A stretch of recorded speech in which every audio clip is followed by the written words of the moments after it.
Fiona Demark is an inspirational speaker and life coach who helps people who are stuck and frustrated with their lives to create a new reality.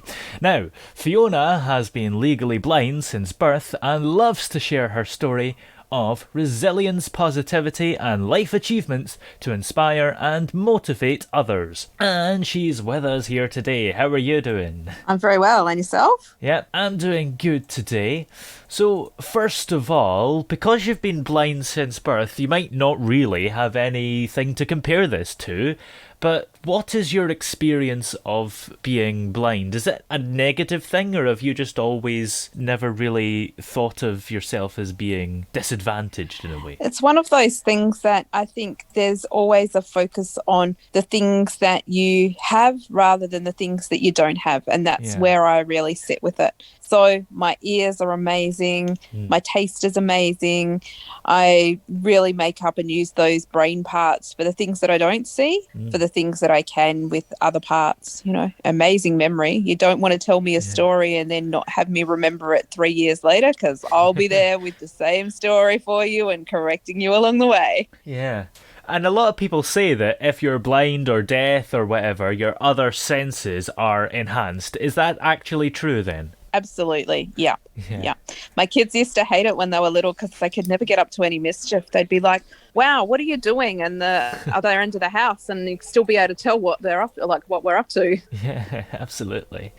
So blind is kind of a term that a lot of people don't understand as much as they think they do, because I think a lot of people, perhaps understandably, when they hear that somebody is blind, they think that they can't see a thing and it's all pitch black, but really sometimes it's just sight is severely reduced. So how much exactly can you see yourself? It's really interesting, and it has definitely gotten worse as I've gotten older. So I've been very blessed in the sense that I have been able to adapt and adjust along the way. These days, look, I'd probably say maybe about 85 to 90% loss. It's one of those things that it's not so easy to say I just see shadows or I see sort of, shapes or things like that. It's very due to light conditions. So you put me sort of outside in the bright sunshine and much more able to see things than in a dark room, for example. However, trying to explain that gets quite complicated. So these days I just go with assume the worst and we'll work backwards, and generally people get a good idea afterwards. Yeah, absolutely. Is it quite dangerous at times? Because I often see blind people walking along a street and think, how do they manage to do that and not feel unsafe? Every day is an adventure. Here in Melbourne, we have trams, and look, getting off of a tram in the middle of the road and hoping that the cars stop is a bit of a dodgy prospect for anybody, whether they're perfectly able to see the cars coming or not. And unfortunately, I have to then sort of negotiate that a little bit extra. So I sort of I use the white cane, and so then I stick the cane out of the tram doors, and then I stick my head out of the tram doors, and then I stick my body out of the tram doors, and then I'm crossing my fingers and hoping that there's no more cars coming. And quickly scamper across. Have you ever had any close calls, or has it all been safe so far? Look, the probably the most exciting one that I ever did was I was always very mindful about trying to make sure that even though my children were quite young at the time, I'd probably say they were maybe 10 and 8 or something like that. And I was always very mindful of trying to keep my independence, although, you have your children holding your hand or holding onto your arm when you're walking around. And we negotiated down the stairs at the train station. And then they kind of forgot to mention that there was another set of stairs, and I forgot that the next set of stairs was there. And so it was probably maybe a metre, a bit more, maybe 1.5 metre drop. And it was actually quite interesting to see how my children reacted. The younger one just went, no, you're on your own, and let go. And the older one thought that she was going to see if she could hold me up and stop us from going down the stairs. And needless to say, neither of us stopped. And we ended up in a pile at the bottom with a huge array of spectators.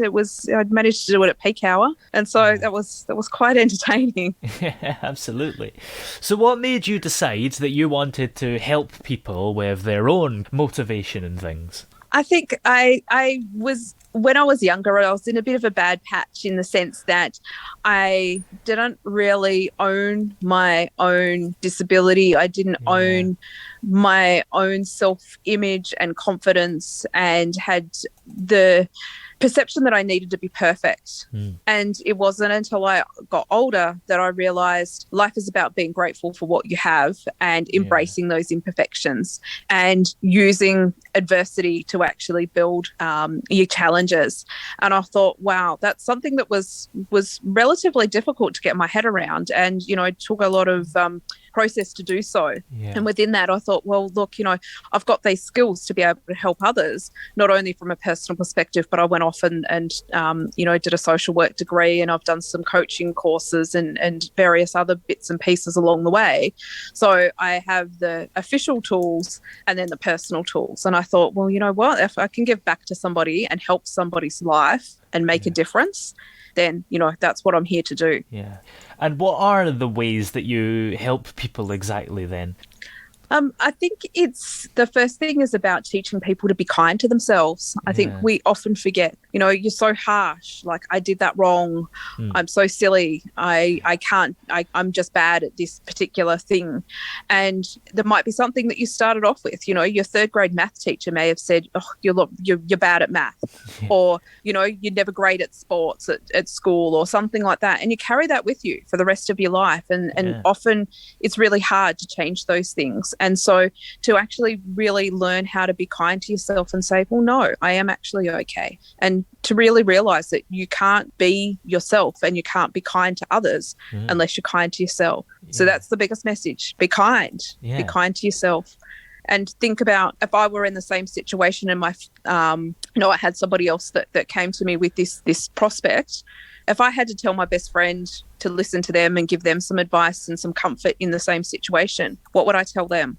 And then realize that that's the thing that you need to tell yourself. Yeah. And I guess that's something that is really hard to learn, because it can be a seed planted in you from when you were really young, and you just sort of accept that, I suppose, and you never really challenge it. So it's really hard to unlearn that. Yep, so true. Yeah. And we carry that baggage around with us and make it part of our identity. And it's you know, one of those things that you just need to let it go, flick it off. But you don't need it. Let it out of your head. Yeah, absolutely.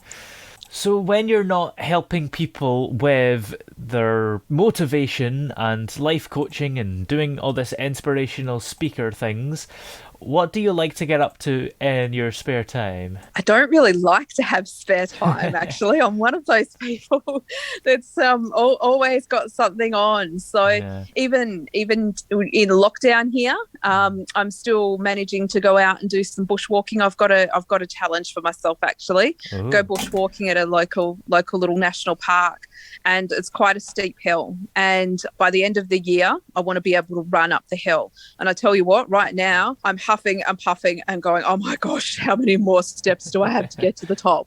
And soon enough, I'm sure I will get to the point where I can run up the hill. But that's the challenge that I've set myself. Yeah. Other than that, my husband owns a sports motorbike, and so quite often go out on that. I tell you what, I learned that going down the mountain on the motorbike as a pillion passenger can be worse than childbirth. It was one of the most harrowing experiences of my life in terms of, look, I'll tell you what, I'll paint a picture.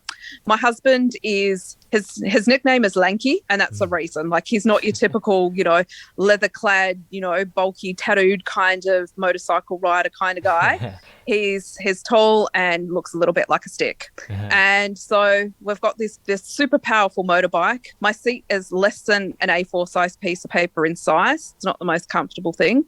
We've already been riding on this motorbike for 2 days to go in between Sydney and Melbourne, and we hit the top of the mountain and we're going down the mountain. And I know that he set me up for this, because he says, get off the motorbike and let's take a picture underneath the sign that says 65 kilometres of windy roads. So there's a picture of me that we have in my photo album of me smiling, holding the motorbike helmet, leather gear on. Yay, this is fantastic. I tell you what, I was in tears by the bottom. It felt like someone was pushing on my legs while I was doing a handstand for an hour and a half. And I was like, I can't put my weight on this stick of a guy. Like, I've got to hold myself up.